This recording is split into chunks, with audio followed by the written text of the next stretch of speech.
Hi guys, welcome back. We are still doing the question 2 of the November 2017 paper. We are on manufacturing. We previously just answered 2.2.1, which is the questions that are based in shirts. And then in this video, we're going to be answering the questions that relate to shoes, which is 2.2.2. So the first question that has been asked there, it says calculate the percentage increase in the selling price of shoes. So let us go and see the selling price of shoes. So the selling price of shoes, selling price per unit, it was 1,260 in 2016, and in 2017 it is 1,640. So to calculate a percentage change, you would take the price in 2017, 1,640, subtract the price in the previous year, which is 1,260, and then you divide that by the previous price, which is 1,260, and then you'd get your percentage change. So let us go. So to calculate the percentage change, we're going to take the 1,640, and then we're going to subtract by the previous, we're going to subtract by the previous selling price, and then we're going to divide by the previous selling price, and then we're going to multiply all that by 100, and that will give us an increase of 30.2% in the price. So the price from 2016 to 2017 increased by a 30.2%. Cool. Then let's move on to the next question. It says, Jan decided to improve the quality of shoes and to export them. Explain how the direct material cost and selling and distribution costs were affected by this decision. Provide the figures.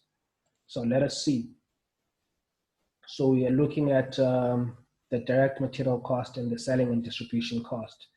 So let us go and see the direct material cost. We can see it went from 330 to 456. Selling and distribution cost went from 28 Rand to 194 per unit. And that's just all we need to say. So you're going to say the direct material cost, it increased from 330 to 456 per unit, an increase of 38.2%. And then we're going to say about the selling and distribution cost. Selling and distribution cost. When you're writing your exams, guys, please just write things in full. I'm just doing here so that I can be a bit fast.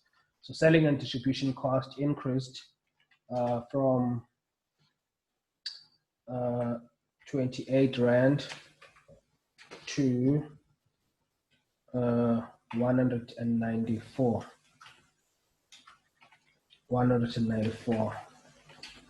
per unit, which is an increase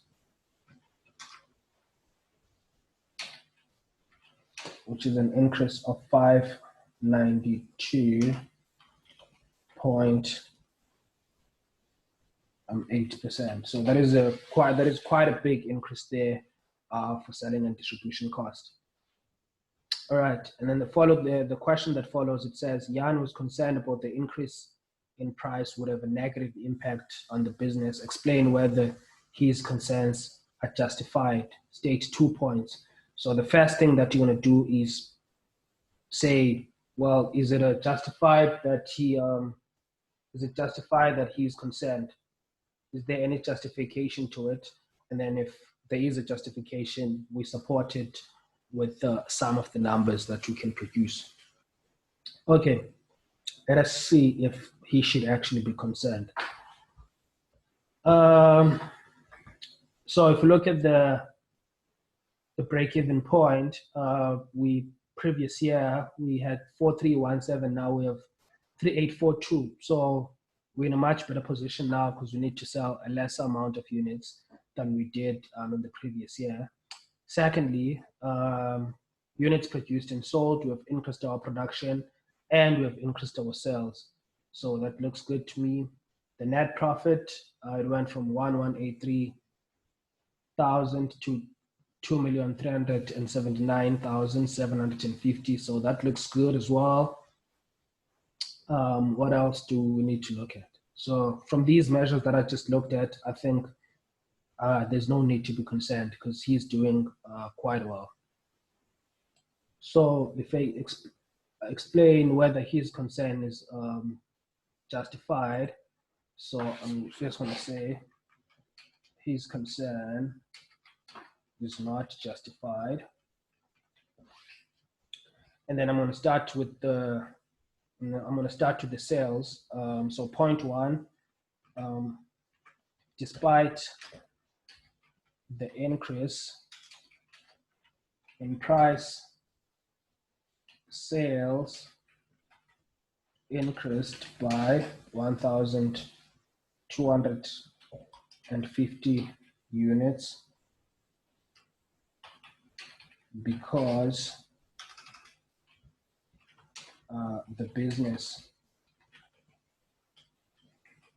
is now exporting. If you remember well in the information, they did mention that he decided to improve the quality of the shoes so that he can sell to export countries. So now that he's able to sell to export countries, he's able to sell a bit more number of units. And then the second point that I will make, for me, it will be about the profit. You can also make your point about the break-even point. So I'm just going to make it about the profit. I'm going to say, despite the price increase, net profit increased by 1,196,750. So that's what I would say. And then the other one is the break-even point reduced. So he has an opportunity now to actually sell lesser units and break even at a much lesser number of units than in the previous year when the price was actually 1,260. So that brings us to the end of question 2. And then in the next lesson, we'll be delving on to other things. Bye for now.